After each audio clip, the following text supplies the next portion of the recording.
Hi everyone. Happy Thursday.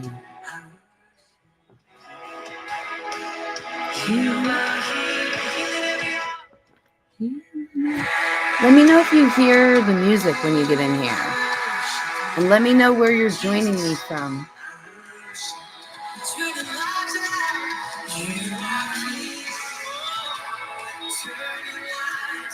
I do not own the rights to this music. I'm using it under the Fair Use Act. You are here.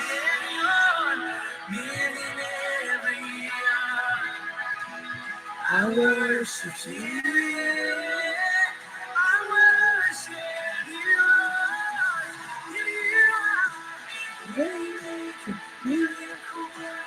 Promise keeper, my God, that is who you are. It is 2:22 on Thursday. That's what she said. That is who you are. Waymaker, miracle worker, promise keeper, light in the darkness, my God, that is who you are.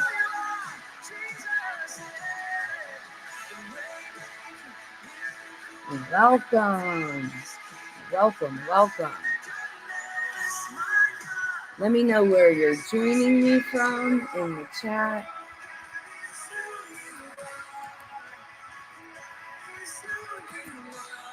I am broadcasting across all my streams and platforms right now. So it helps me if you let me know where you're joining from. Like, share, join me in praising. And then we're going to talk about a serious subject. Waymaker, miracle worker, promise keeper, my God, that is who you are. Waymaker, miracle worker, promise keeper,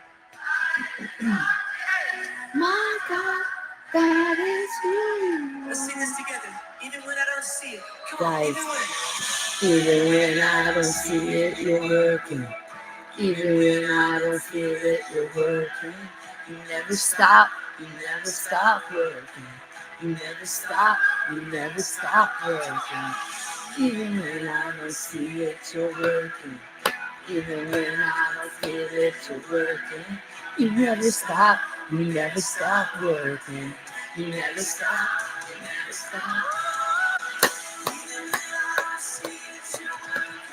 I don't know who else needs to hear this but me. He never stops working. He never stops working.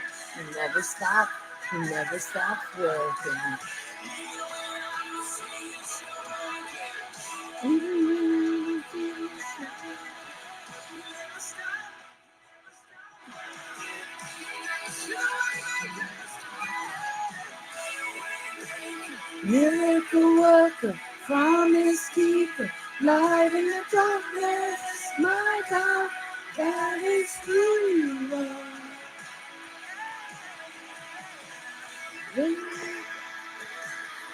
You know what, guys? Even in the middle of the trauma,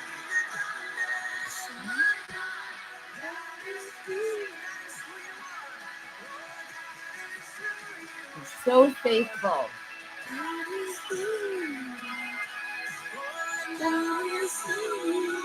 Hello. So good to see you.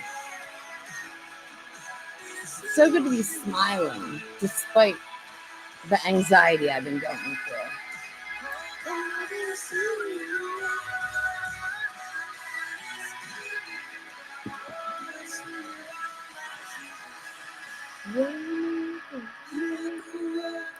Promise keeper,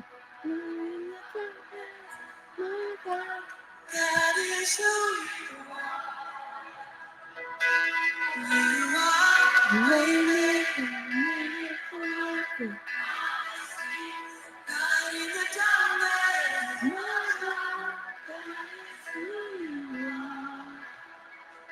His name is above. His name is above PTSD. His name is above cancer.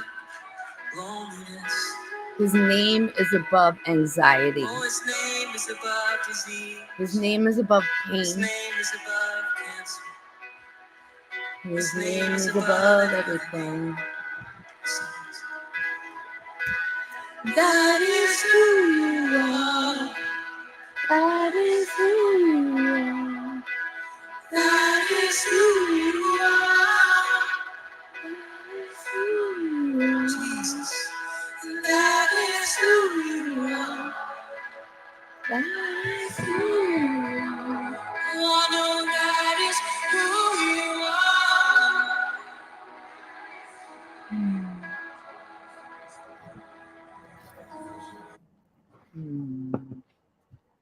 Thank you so much for joining me. I decided to come to you now to talk about this topic of Scanxiety. And if you are a cancer patient, this is not a new term for you. If you're a family member of a cancer patient, it's probably not a new term for you. I'm going to post it in the chat. Scanxiety. So this term basically encompasses several things when you have to have an upcoming scan.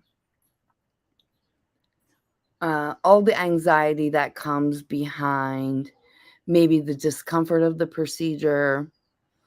Also, just knowing that you're going to get information that you potentially don't want to hear.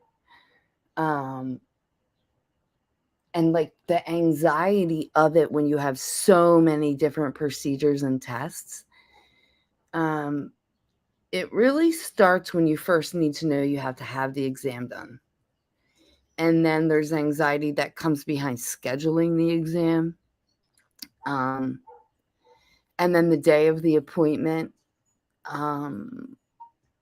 it depends, various things for various reasons. Sometimes if you have to fill out paperwork, that can trigger more Scanxiety. Also, if they have you wait for too long, Scanxiety.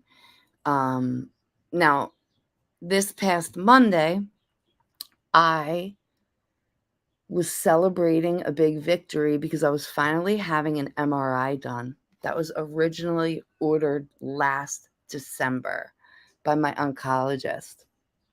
And it took almost, so December, January, February, March, April, May, June, 8 months to get this MRI scheduled and then done. And I really was going in there with a very positive mindset as usual. I did not anticipate it hurting me at all. I did have back pain and neck pain for the past 3 days.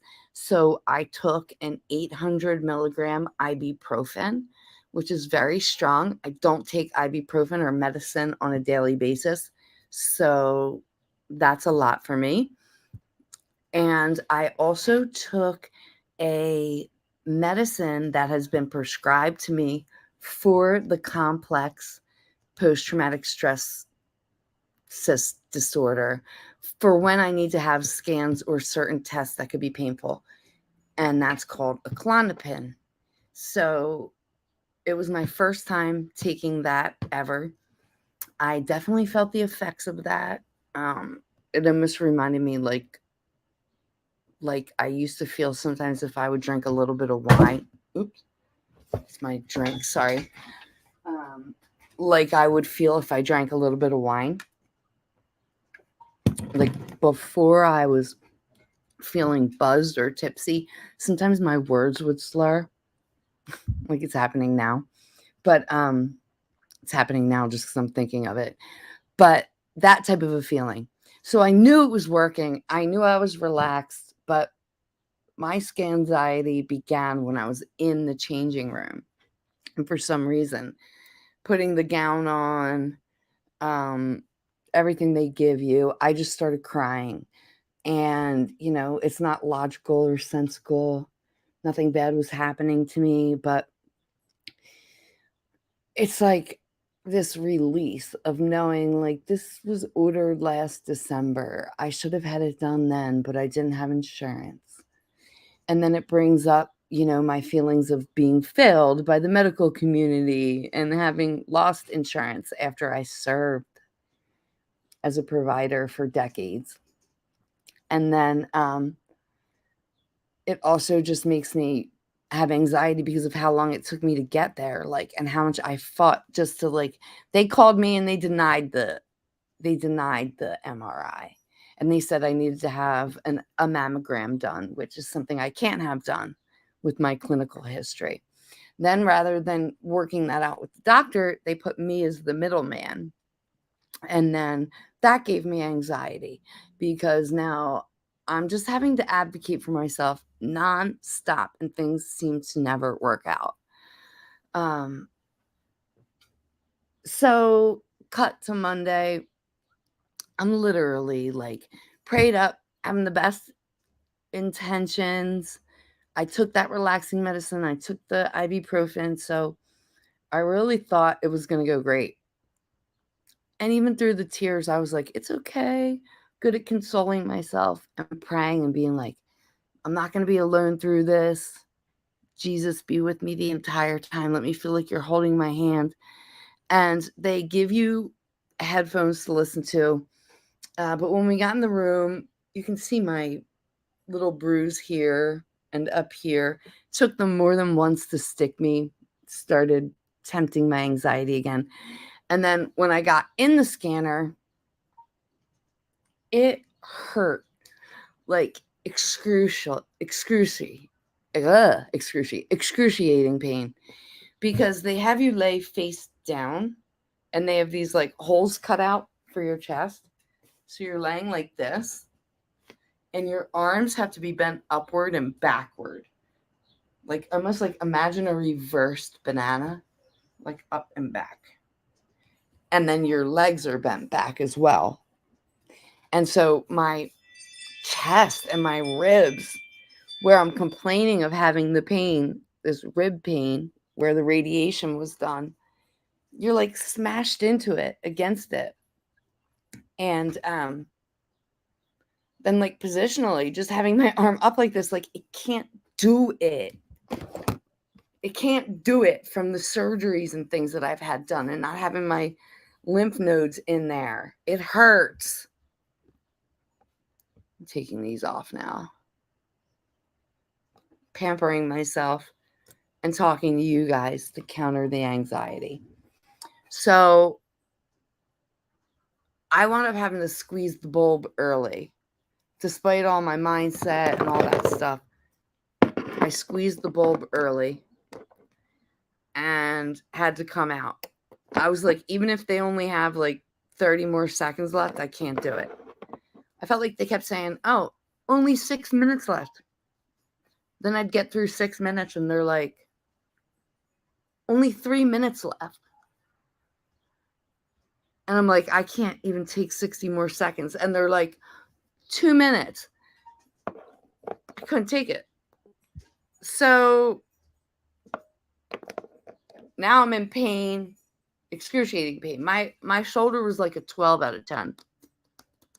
And my chest and breast area, like I said, was even worse. So now I'm upset because how come I can't be strong and make it through all this, blah, blah, blah. And the girls were pretty much like, oh, I won't be surprised if I have to call you back and repeat this. So today I get the call. They need to repeat it. So now I got to go through this whole thing again. Another cycle, another day. And coming to you to talk to you about how I manage it and deal with it. And my biggest thing I rely on is my faith and God and Him getting me through it and His scriptures, which help remind me that I'm not alone. And also certain ones like no weapon formed against me shall prosper, and any tongue that rises against me I shall condemn. That is the heritage of the servants of the Lord. Um, but the one right now that I'm really staying in is Psalm 91. And it's crazy because I gave Psalm 91 to my good friend. Like, it's funny. We pass these Psalms around. We pass the word around. That's how God's living word is living. Spray my rose spray. That's how God's living word is living. It's alive because it's meaningful to us now and we can share it with each other. So she was going through a time and I shared Psalm 91 with her. Now today, after I was telling her, like, can you believe we have to repeat this? Now I'm trying to get in touch with my doctors. Like, look, I took 800 ibuprofen, I did whatever, and it didn't work. Can you help me? And my doctors, my general practitioner is like checked out, not willing to help me at all. And so my friend sent me back Psalm 91 and said a wise friend shared it with her. So in addition to Psalm 91, I'm going to start with Psalm 27 because the last time I felt like I was really out of control and not getting help from the medical system,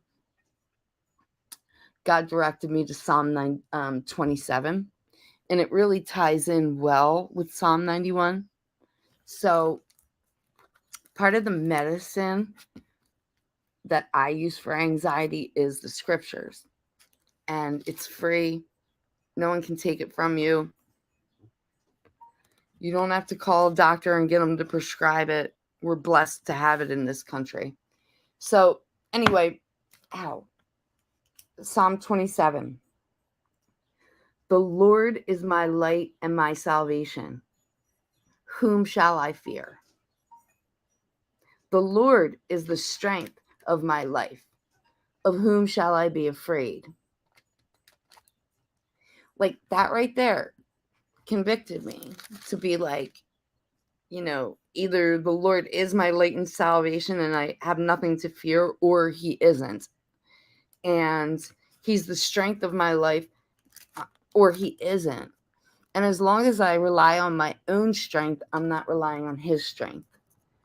So when the wicked came against me to eat up my flesh, my enemies and foes, they stumbled and fell. Though an army may encamp against me, my heart shall not fear.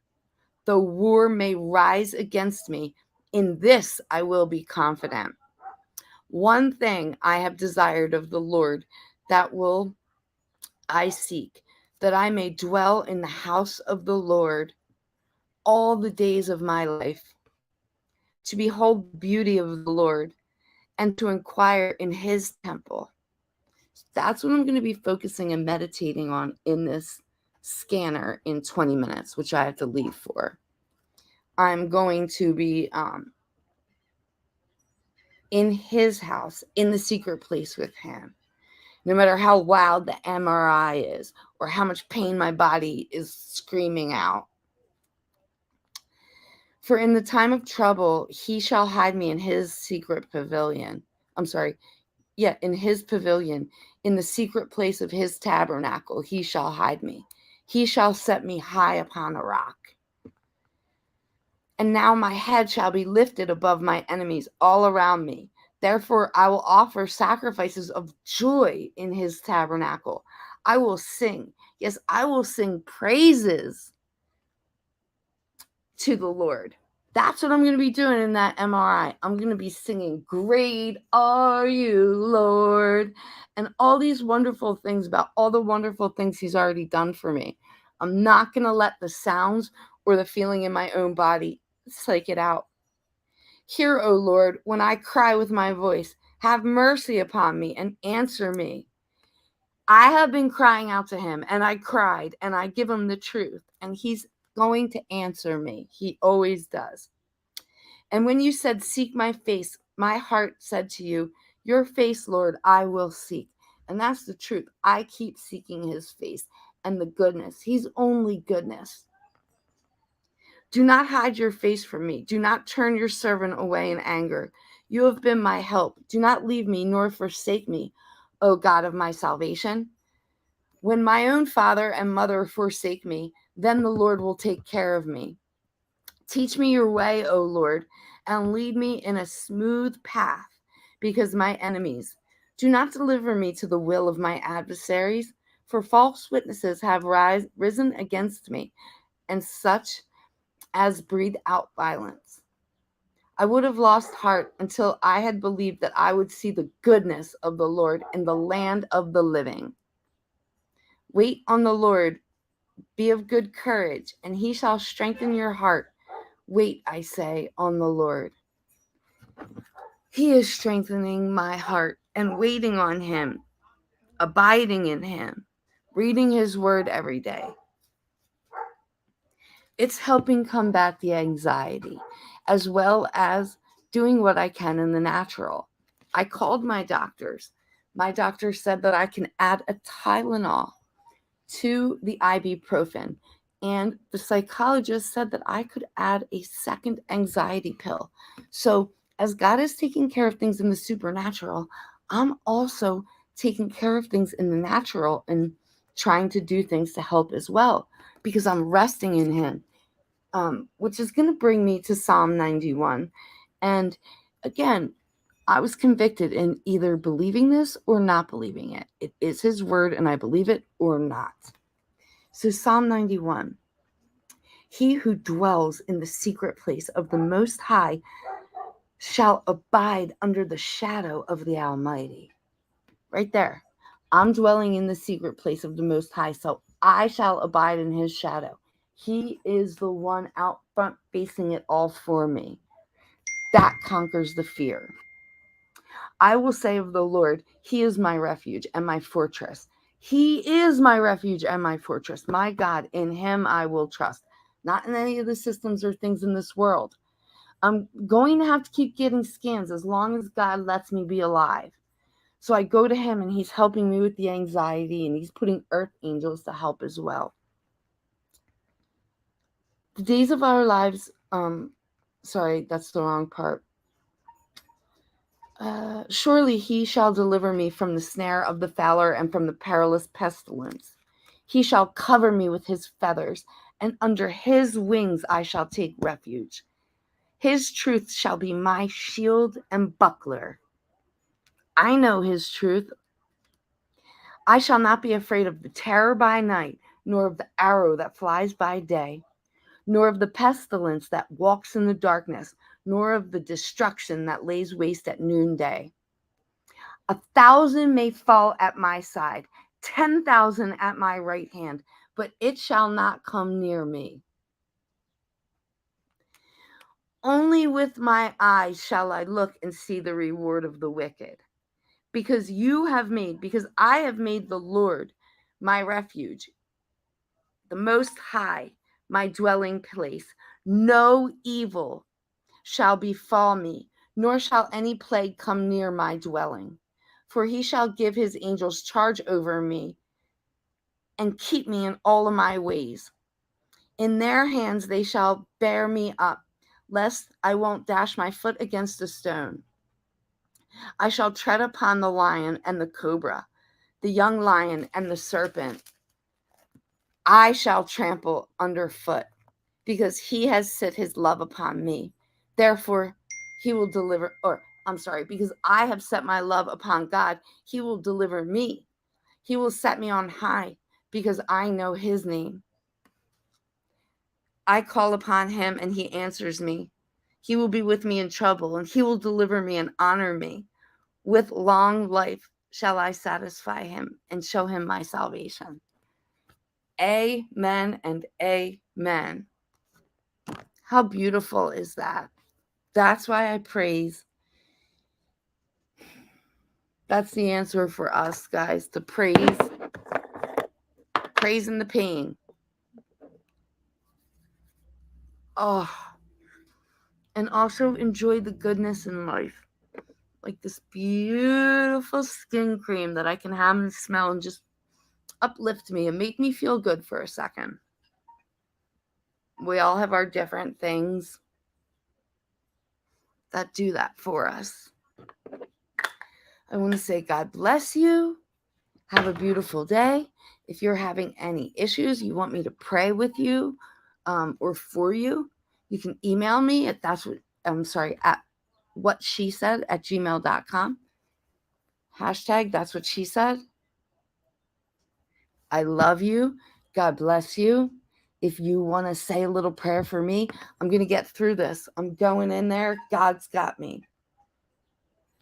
God, based off of Ephesians, I pray that God binds his armor on me, his helmet of salvation, breastplate of righteousness, belt of truth, feet that stand in peace, shield of faith, and sword of the Spirit. In Jesus' mighty and matchless name. I love you. God bless you. I hope this was a blessing to you. And I really appreciate your prayers. God bless you and have a beautiful Thursday. Mwah. I love you. That's what she said.